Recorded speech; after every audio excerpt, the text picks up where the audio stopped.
Doctor Khandakar Mosharraf হোসেনের নেতৃত্বে। জামাতের মিটিং এ দুইজন ছিলেন, জামাতের আমির এবং জামাতের নায়েবে আমির। জামাতের আমির ডক্টর শফিকুর রহমানের নেতৃত্বে, এবং এনসিপির 4 জন ছিলেন, এবং এনসিপির একমাত্র দল যেখানে একজন মহিলা প্রতিনিধি ছিলেন। এনসিপি কে নেতৃত্ব দিয়েছেন রাহিব ইসলাম। তো মিটিং এ প্রত্যেকটা পার্টি তাদের স্ব অবস্থান করেছেন। তারা মাননীয় চিফ অ্যাডভাইজারকে সমর্থন জানিয়েছেন। তারা বলেছেন তার নেতৃত্বে তাদের আস্থা আছে, এবং তারা বলেছেন যে কেউ কেউ বলেছেন যে তারা বেশ কিছু রিপোর্ট করেছেন যে উনি পদত্যাগের বিষয়টা উনি ভাবছেন, এবং সে বিষয়ে তারা বলেছেন যে পুরো বাংলাদেশ সবাই চিফ অ্যাডভাইজারের নেতৃত্বে আস্থা আছে, এবং তাকে অনুরোধ করেছেন যাতে উনি ওনার নেতৃত্বেই যেন বাংলাদেশে একটা ফ্রি অ্যান্ড ফেয়ার ইলেকশন হয়, ওনার নেতৃত্বে ওনাদের অকুণ্ঠ সমর্থন জানিয়েছেন। নির্বাচনের বিষয়ে বিএনপি ডিসেম্বরের মধ্যে ইলেকশন চেয়েছেন। জামাত বলেছেন যে তারা ইলেকশন চেয়েছেন, তারা মনে করেন যে রিফর্ম প্রক্রিয়া ডিসেম্বরের মধ্যে লেগে যাবে রিফর্ম প্রক্রিয়া শেষ করতে। তো জামাত প্রফেসর ইউনূস যেটা বলেছেন, প্রফেসর ইউনূস আজকে তার মিটিংয়ে 3টা পার্টিকেই বলেছেন যে ইলেকশন ডিসেম্বর থেকে জুনের মধ্যে হবে। তো জামাত তার এই টাইম লাইনকে সমর্থন জানিয়েছেন এবং বলেছেন যে এটা তাদের সমর্থন আছে। এনসিপিও একই, তার ইলেকশন কমিশনের বিষয়ে এনসিপি এবং জামাত বলেছেন যে তারা মনে করে না যে এখন যে এই অবস্থায় আছে তাতে লেভেল প্লেইং একটা ফ্রি অ্যান্ড ফেয়ার ইলেকশনের জন্য যে পরিবেশ দরকার সেই পরিবেশটা নাই, এবং এদের কোনো লেভেল প্লেইং ফিল্ড নাই। তারা জোর দিয়েছেন যাতে ইলেকশন কমিশনের সংস্কারের মাধ্যমে এটা লেভেল প্লেইং ফিল্ড এনশিওর করা হয়। আর সংস্কারের বিষয়ে প্রফেসর আলিস রিয়াজ বলেছেন যে সংস্কার প্রক্রিয়া 20 জুলাইয়ের মধ্যে শেষ করে জুলাই চার্টারটা গৃহীত হবে, এবং জুলাই প্রোক্লেমেশনের বিষয়েও আমাদের কাজ হচ্ছে, এবং আমরা আশা করছি যে খুব দ্রুত এই কাজটা শেষ হবে। এই ছিল, আর অন্যান্য আর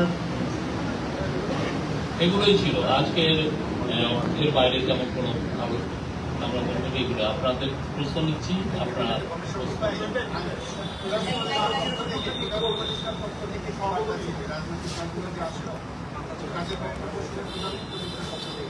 উনি তো প্রত্যেকটা বিষয় জানো। বিচার প্রক্রিয়ার বিষয়ে প্রধান উপদেষ্টা বলেছেন এই মাসেই বিচার প্রক্রিয়া শুরু হবে। জুলাই যে হত্যাযজ্ঞ হয়েছে সেটার বিচার প্রক্রিয়া এই মাসে হবে, এবং পার্টিগুলো তার কাছে অনুরোধ করেছেন যে খুব বিচার প্রক্রিয়ার জন্য খুব কুইক হয়, এবং but at the same time যাতে ডিউ প্রসেসটা মেনটেন করে যত দ্রুত বিচার প্রক্রিয়া করা যায়। প্রফেসর ইউনূস তাদেরকে বলেছেন যে উনি এখানে সর্বোচ্চ এমফাসিস দিচ্ছেন যাতে এই বিচার প্রক্রিয়াটা দ্রুত এবং সমস্ত ডিউ প্রসেস মেনটেন করেই হয়।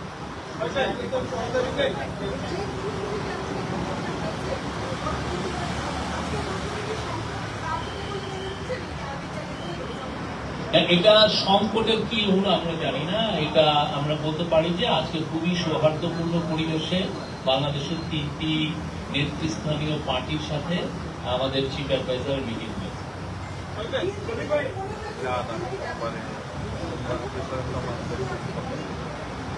এটা বিএনপির বিষয়। আর একটা হচ্ছে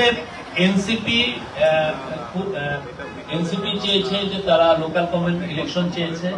তারা মনে করে যে লোকাল গভর্নমেন্ট ইলেকশনটা হওয়া উচিত। অনেকদিন ধরে বাংলাদেশে ইলেকশন হচ্ছে না, তারা খুব জোর দিয়েছে যাতে খুব দ্রুত লোকাল গভর্নমেন্ট ইলেকশন শুরু হয়। আর ওরা অ্যাট দ্য সেম টাইম পুরো আওয়ামী লীগ আমলে যতগুলো ইলেকশন হয়েছে ইনক্লুডিং লোকাল গভর্নমেন্ট ইলেকশন, প্রত্যেকটা ইলেকশনকে ওরা অবৈধ ঘোষণা করার জন্য অনুরোধ করেছে।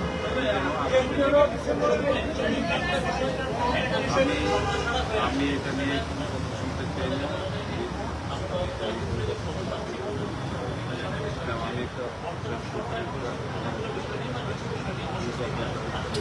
আমি একটা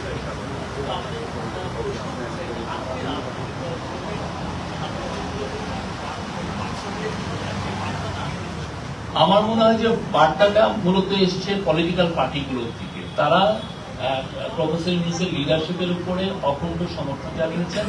তারা বলেছেন তার লিডারশিপে সবার আস্থা আছে, পুরো জাতির আস্থা আছে।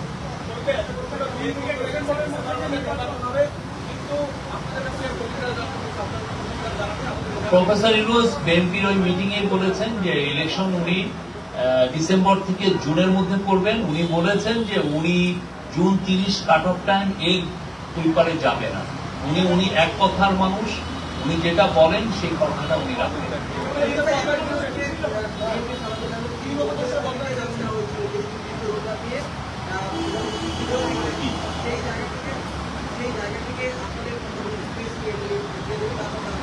আমরা তো কথা বলছি, আমরা এই যে আমরা যা বললাম এই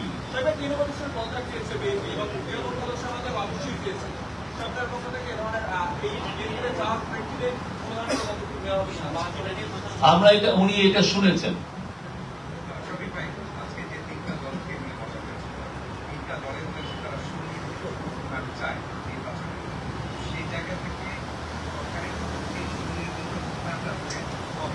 আবার প্রফেসর ইউনূস বারবার বলেছেন ইলেকশন ডিসেম্বর থেকে জুনের মধ্যে হবে, এইটা উনি বারবার বলেছেন। এবং কালকে অনেকগুলো পলিটিক্যাল পার্টি আছে, তাদের সাথে উনি আমার মনে হয় এই কথাটাই উনি বলবেন।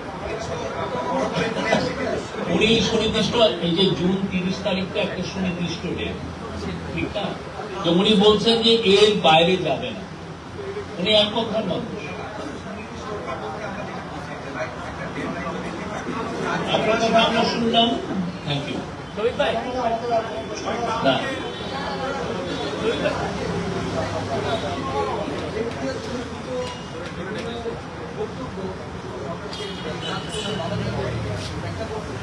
এটা আপনারা আমি যদি অ্যাডভাইজারি কাউন্সিল আবার নতুন কোন স্টেটমেন্ট দেয় তাহলে ব্যাখ্যা পাবেন। আমি ওই স্টেটমেন্টের প্রতি আপনাকে রেফার করছি। শহীদ ভাই, প্রধান উপদেষ্টাকে পদত্যাগ করতে চেয়েছিলেন, সেই মনোভাবটা কি পরিবর্তন হয়েছে কিনা এবং রাস্তা ব্লক করার পরিপ্রেক্ষিতে তো বিরক্তিটা এসছে, এ বিষয়ে কোনো আলোচনা হয়েছে? আমরা তো ওনার এই বিষয়টা পত্রিকায় করেছি। রাস্তা ব্লক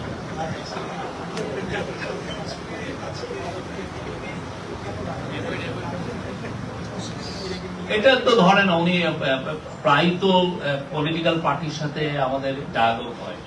আমরা তো কন্টিনিউয়াস, আমরা মনে করি বাংলাদেশের এই যারা জুলাই আন্দোলনে ছিলেন প্রত্যেকটা পলিটিক্যাল পার্টি আমাদের অনুশীলন, তাদের সাথে তো নিয়মিত চিফ অ্যাডভাইজার বসেন, ওইটারই একটা প্রসেসে বসা হয়েছে। আপনাকে একবার প্রশ্ন করেছেন